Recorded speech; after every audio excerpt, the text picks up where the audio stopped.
totally. My initial reaction was that Darren Lehman had gone past Mark Waugh.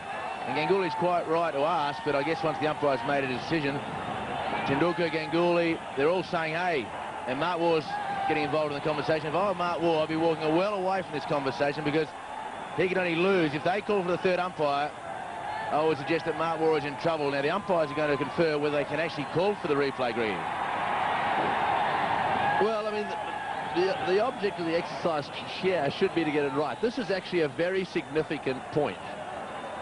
It looks as if they're going to ask for it. There's been no signal here. So it may well be that we as a television company will be asked to supply some replays if possible here. Bear in mind that we haven't got any pictures or any cameras exactly square. We've got them in line with the stumps for the runouts. And this is where sometimes it's just a little bit unfair, where we're expected to be the adjudicator here. This could be significant, as David Hooks pointed out. He did say that if Lehman was joined by a new batsman, well, then it could make a bit of a difference. And Mark Waugh, however, is still out there. Now then, did they cross? Now, you've got to get two things. You've got to bear two things in mind here. Where were the batsmen at the time the bails were taken off? So here we go. Waugh says no. Waugh, oh, he does go past him. He does go past him. Well, just looking at that replay, I would say Waugh went past him.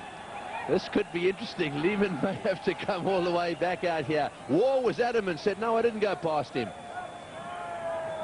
So, well, the Indians come into play there, and they say, I want a replay. That's the Indian captain. Now, this is from sideways on.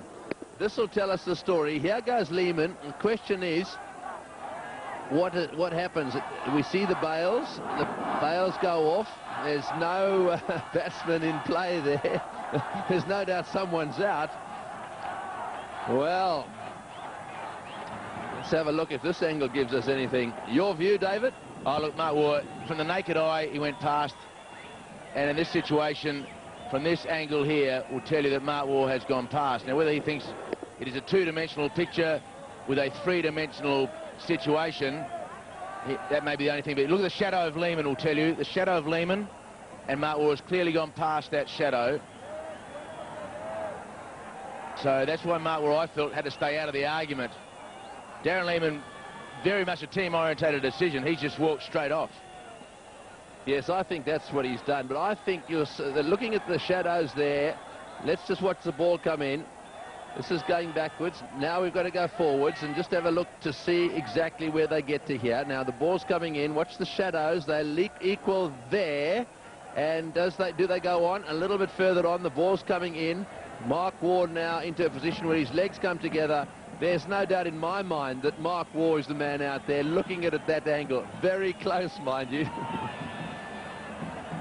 Well, pretty tough for the third umpire to make a definitive.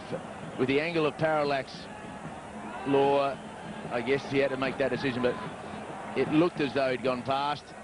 And, well, Darren Lehman has done the absolute right thing. He just scooted off the ground. We should mention also that the umpires in the middle didn't make the third umpire signal.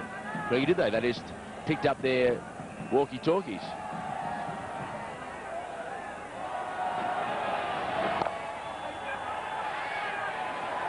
Well, I mean, sure, they didn't make the signal, but they did ask the third umpire. There's no doubt about that.